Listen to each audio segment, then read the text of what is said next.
नमस्कार, कैसे हैं आप सब। आई होप आप लोग काफी ज्यादा बढ़िया होंगे। और आज हम लोग बात करने वाले हैं क्राइस्ट यूनिवर्सिटी एंट्रेंस टेस्ट के बारे में। अगर आप कोई ऐसे स्टूडेंट है जो फिलहाल 12th क्लास के अंदर हैं और आने वाले टाइम के अंदर आप क्राइस्ट यूनिवर्सिटी का एंट्रेंस टेस्ट देने वाले हैं, तो आप किस तरह से अपनी प्रिपरेशन अभी से स्टार्ट कर सकते हैं, सारे के सारे जो स्टेप्स है वो अभी मैं आपको बताने वाला हूं।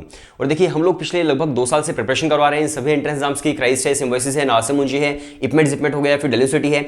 तो हमारे जितने भी स्टूडेंट्स बड़ी बड़ी यूनिवर्सिटीज के अंदर सेलेक्ट हुए, उन्होंने एक ही चीज बताई है कि हम लोगों ने और हमारी फैकल्टी ने जो उन्हें स्ट्रक्चर प्रोवाइड किया, वो स्ट्रक्चर उनके काफी ज्यादा काम आया प्रिपरेशन के अंदर। और वो क्या स्ट्रक्चर था, क्या टाइम टेबल था, हम किस तरह से उन्हें शेड्यूल प्रोवाइड करते थे, वही शेड्यूल मैं एग्जैक्टली आपको इस वीडियो के अंदर बताने वाला हूं। और देखिए, अगर आप अपने आप प्रिपरेशन करना चाहते हैं तो बहुत ही ज्यादा बढ़िया है भाई, अगर आप अपने आप प्रिपरेशन कर सकते हैं। लेकिन अगर आपको लगता है कि आप हमारे साथ प्रिपरेशन करना चाहते हो, आप हमारे साथ भी कर सकते हैं। व्हाट्सएप नंबर डिस्क्रिप्शन के अंदर है, आप सिर्फ वहां पर हेलो सेंड कर दीजिए। बाकी जो कोर्स की डिटेल है मैं वीडियो के लास्ट में आपको बताने वाला हूं। तो चलिए हमारी वीडियो पर वापस से हम आ जाते हैं। तो देखिए, सबसे पहला स्टेप क्या होता है हमारे किसी भी, अगर आप एंट्रेंस एग्जाम की प्रिपरेशन कर रहे हैं तो सबसे पहला स्टेप है कि आपको उसका एग्जैक्ट एग्जाम पैटर्न एक बार देख लेना है, राइट। और एग्जाम पैटर्न से मेरा मतलब है एग्जैक्टली एग्जाम पैटर्न। अब मान लीजिए अगर आप बीबीए करना चाहते हैं वहां से, तो उसका क्या एग्जाम पैटर्न होता है। उसका एग्जाम पैटर्न आपका है GK, verbal, LRDI, quants plus आपका फंडामेंटल अकाउंटिंग, वो आता है। तो इस एग्जाम पैटर्न को आपने देख लिया। एग्जाम पैटर्न देखने के बाद आपको उसका सिलेबस देखना होगा। अब जो सिलेबस है वो कभी भी ऑफिशियल वेबसाइट पर मेंशन नहीं होता है। अब मान लीजिए वहां पर क्वांट्स लिखा हुआ है, मैथमेटिक्स लिखा हुआ है, तो भाई क्वांट्स के अंदर जितनी भी चीजें होती है बेसिक, वो सारी की सारी आ सकती हैं। उसके अंदर ये नहीं होगा कि ये इंपॉर्टेंट है ये वाला कर लेता हूं, ये इंपॉर्टेंट है ये वाला कर लेता हूं। तो ऐसा आपको नहीं करना है। उस एग्जाम पैटर्न के अकॉर्डिंग जितना भी सिलेबस है आपको सारा का सारा नोट डाउन कर लेना है। और अगर आपको ये बोलता है कि यार एक काम कर, क्वांट्स में ना अर्थमेटिक इंपॉर्टेंट है, बाकी छोड़ दे, अर्थमेटिक करके चला जा, तो भाई इससे बात आपकी बिल्कुल भी नहीं बनने वाली है। आपको पूरा का पूरा सिलेबस कवर करना होगा, कोई भी शॉर्टकट आपके लिए नहीं हो सकता है। तो फर्स्ट स्टेप क्या है, आपने एग्जाम पैटर्न देख लिया। सेकंड स्टेप, आपने उसका एग्जाम पैटर्न का सारा जो सिलेबस है वो लिख लिया। कोई भी टॉपिक आपने मिस नहीं किया वहां पर, राइट। अब इसके बाद बारी आती है प्रिपरेशन स्टार्ट करने की। अब देखिए, आपका जो माइंडसेट था वो बन चुका है कि भाई मुझे क्या करना है, मुझे एक डायरेक्शन मिल गई कि मुझे ये वाला पूरा सिलेबस कवर करना है। अब जो थर्ड स्टेप है वो आता है प्रिपरेशन का। तो उसके अंदर आपको सबसे पहले क्या करना है, सबसे पहले आपको करना है आपके basic concepts clear. Basic concept आप किस तरह से क्लियर कर सकते हैं। मान लीजिए आपके पास कोई बुक है, आप सेल्फ स्टडी कर रहे हो तो आप वो कर सकते हो। अगर आप किसी के साथ प्रिपरेशन कर रहे हैं, आपको वीडियो लेक्चर्स वगैरह मिले हुए हैं, तो वो आप ले सकते हो। हम लोग वीडियो लेक्चर्स देते हैं, तो उससे आपके सारे के सारे जो बेसिक कॉन्सेप्ट्स हैं वो सारे के सारे क्लियर होने चाहिए। मान लीजिए अगर आप क्वांट्स कर रहे हो, आप एलआर कर रहे हो, आप डेटा इंटरप्रिटेशन कर रहे हो, आप कुछ भी कर रहे हो, अगर आपके बेसिक कॉन्सेप्ट्स ही क्लियर नहीं होंगे तो भाई कोई भी शॉर्टकट आप सीख लो, कोई भी फॉर्मूला आप सीख लो, कभी भी आप सक्सीड नहीं कर पाओगे। तो इसलिए बेसिक कॉन्सेप्ट जो है वो बहुत ज्यादा जरूरी होते हैं क्लियर होना।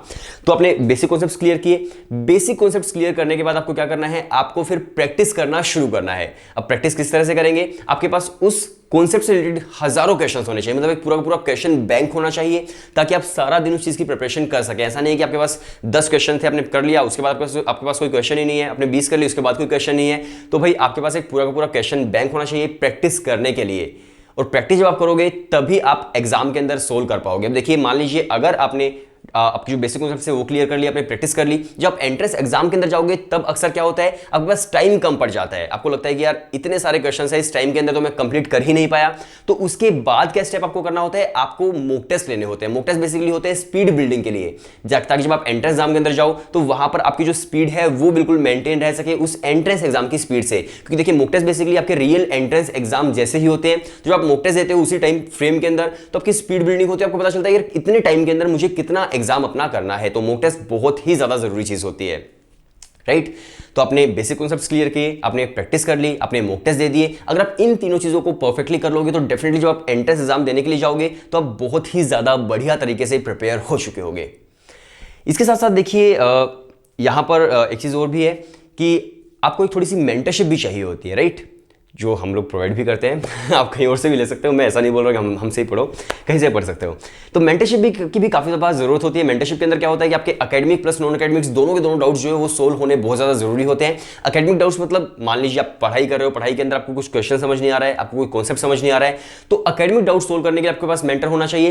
प्लस एक नॉन एकेडमिक डाउट सोल्व करने के लिए भी आपके पास एक मेंटर होना चाहिए। मतलब हो सकता है वो एक ही मेंटर हो, वो दोनों आपके डाउट सोल्व कर दे। नॉन एकेडमिक डाउट्स के अंदर होता है कि आप कभी कभी डीमोटिवेटेड फील कर रहे हो, राइट। आपको लग रहा है कि यार प्रिपरेशन करते जा रहा हूं लेकिन ग्रोथ मुझे नहीं दिख रही है मेरे अंदर, तो डिमोटिवेशन उस वक्त काफी ज्यादा आ जाता है। उस वक्त मेंटर का होना बहुत ज्यादा जरूरी होता है जब आप डिमोटिवेट होते हो, ताकि आप उसे कॉल कर सको, आप कॉल पे बात कर सको कि यार ऐसा ऐसा हो रहा है, देखो मैं डिमोटिवेट फील कर रहा हूं। तो एक ऐसा मेंटर होना भी बहुत ज्यादा जरूरी है। तो अगर आप इस स्ट्रक्चर के अंदर अपनी प्रिपरेशन स्टार्ट कर दोगे, डेफिनेटली आप किसी भी एंट्रेंस एग्जाम के अंदर सक्सीड कर सकते हो। और देखिए, मैं हवा में बात नहीं बोल रहा हूं, हम पिछले 2 साल से प्रिपरेशन करवा रहे हैं। आप हमारे लास्ट ईयर के रिजल्ट्स देख सकते हो।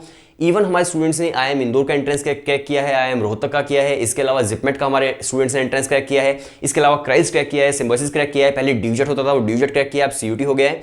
तो जितने भी मेजर एंट्रेंस एग्जाम्स हैं हमारे स्टूडेंट्स ने लगभग क्रैक किए हैं, और यही जो मैं आपको बता रहा हूँ वही हमारी जो फैकल्टी है वो आपको बताती है। और देखिए, हमारी बेसिक जो फैकल्टी है वो सारी के सारी हाईली क्वालिफाइड है। उन लोगों ने खुद वो एंट्रेंसेस क्रैक किए हुए हैं सारे के सारे, जिसकी प्रिपरेशन आप करने जा रहे हो। जैसे मान लीजिए आप मैनेजमेंट के अंदर जा रहे हो, तो हमारी फैकल्टी जो है भाई IIM इंदौर के एंट्रेंस भी क्रैक कर चुकी है, IIM रोहतक की भी एंट्रेंसेस क्रैक कर चुकी है, ड्यूजेट क्रैक कर चुकी है। तो वो खुद महारथी है उस फील्ड के अंदर जो आपको पढ़ाने जा रहे हैं। तो इसलिए एक मेंटर का होना बहुत ज़्यादा ज़रूरी है, और इस तरह से आपको स्टेप बाय स्टेप प्रिपरेशन करना काफ़ी ज़्यादा ज़रूरी हो जाता है।